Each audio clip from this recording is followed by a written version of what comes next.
కేసీఆర్ గారు గోదావరి జలాలని రాయలసీమ తీసుకుపోయి రత్నాలసీమ చేస్తా అని చెప్పిండు.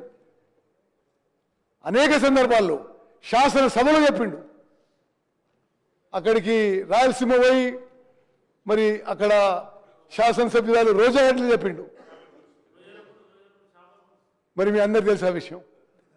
గోదావరి నదీ జలాల విషయంలో మన ప్రభుత్వం వచ్చిన తర్వాత కేంద్ర ప్రభుత్వంపై న్యాయపరంగా పోరాటం చేసి ఒక్క చుక్క నీళ్లు కూడా తెలంగాణకి రావాల్సిన విషయంలో తెలంగాణ నీటి హక్కుల్లో ఎక్కడా పోనీకుండా చేసింది మనమని చెప్పి నేను మనం చేస్తున్నాం. నెక్స్ట్ ఇవన్నీ ఇప్పుడు ఆ రోజు వాళ్ళు సమావేశాలు పెట్టుకొని ఆంధ్ర తెలంగాణ వేరు కాదు, బేసిన్లు లేవు, బేసిజాలు లేవు, ఇంకా ఎన్నెన్నో ఉన్నాయి ఇటువంటివి. వాళ్ళేమో ఆంధ్రప్రదేశ్కి తెలంగాణ నీటి హక్కులకి ఇబ్బంది కలిగే విధంగా చర్చలు జరిపి ముందుకు పోయినరు. మేమేమో అన్నీ ఆపిస్తున్నాం. ఇప్పుడు ఆపిస్తుంటే అసత్య ప్రచారాలు, ఒక ఫాల్స్ నెరేటివ్ బీఆర్ఎస్ పార్టీ పెద్ద మనుషులు ప్రజల్లోకి తీసుకుపోతున్న విషయం యావత్ తెలంగాణ ప్రజానీకాన్ని గుర్తుపెట్టుకోవాలని చెప్పి మనం చేస్తాం. నెక్స్ట్ ఇది ఉదాహరణకి ఒక ఉదాహరణ ఇస్తా.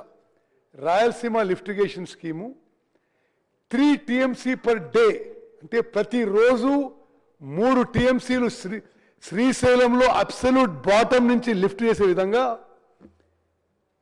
గతంలో బీఆర్ఎస్ ప్రభుత్వంలో ప్లాన్ చేస్తే, అంటే శ్రీశైలం 797 లెవెల్ నుంచి ప్లాన్ చేస్తే కేంద్ర ప్రభుత్వము ఒక అపెక్స్ కౌన్సిల్ మీటింగ్ పిలిచింది. దాని మీద అపెక్స్ కౌన్సిల్ మీటింగ్ పిలిస్తే గత ముఖ్యమంత్రి కేసీఆర్ గారు ఆంధ్రప్రదేశ్ ఈ రాయలసీమ లిఫ్ట్ ఇరిగేషన్ స్కీమ్ కట్టుకోవడానికి దోహదపడే విధంగా వాళ్ళు పిలిచినప్పుడు ఇప్పుడు నేను రాలేను అని చెప్పి ఆ Rayalaseema lift irrigation scheme tenders పూర్తయినాక కొంతకాలం తర్వాత అపెక్స్ కౌన్సిల్ మీటింగ్ పోవడం జరిగింది.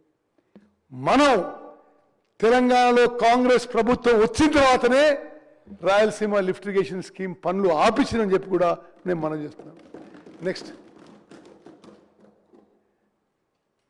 సరే, నెక్స్ట్ అదేవిధంగా రాయలసీమ లిఫ్ట్ ఇరిగేషన్ స్కీమ్లో నేను సరే టైం తక్కువ ఉందని I just skip some slides. ఇప్పుడు మన ఎఫర్ట్స్ వల్ల ఇప్పుడు రాయలసీమ లిఫ్ట్ ఇరిగేషన్ స్కీమ్ పనులు ఆపించినము. వద్దండి, నెక్స్ట్ ఓకే. ఇప్పుడు ఈ ఫర్దర్ టర్మ్స్ ఆఫ్ రెఫరెన్స్ విషయంలో మనం బ్రిజేష్ ట్రిబ్యునల్ ముందు వాదనలు జరుగుతున్నాయి. ఆంధ్రప్రదేశ్ ఏమన్నదంటే ఆంధ్రప్రదేశ్ రీఆర్గనైజేషన్ యాక్ట్ సెక్షన్ 89 ప్రకారము బ్రిజేష్ ట్రిబ్యునల్ వాదనలు వినాలని చెప్పింది. మనమేం చెప్పినాం, section 3 of interstate river waters dispute act of 1956 దాని కింద వినాలని చెప్పినాం.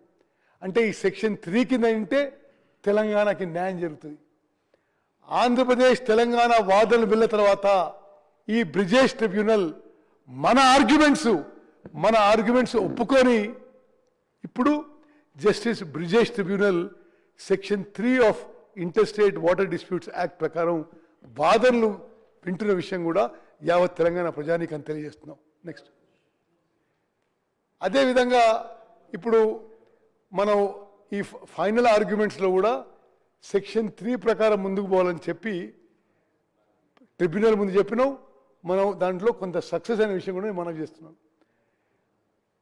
మనం ఇప్పుడు ఈ బ్రిజేష్ ట్రిబ్యునల్ శాశ్వతంగా తరతరాలు కృష్ణా వాటర్ డివిజన్లో ఒక జడ్జిమెంట్ ఇవ్వబోతుంది. కొన్ని నెలల్లో కృష్ణా వాటర్స్ మొత్తం 75% డిపెండబిలిటీ మీద, 65% మీద అవైలబుల్ వాటర్ మీద ఇవ్వబోతుంది.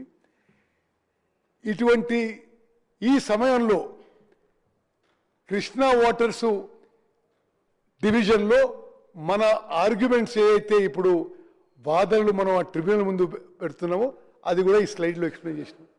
ఒక విషయం మీకు చెప్తాను.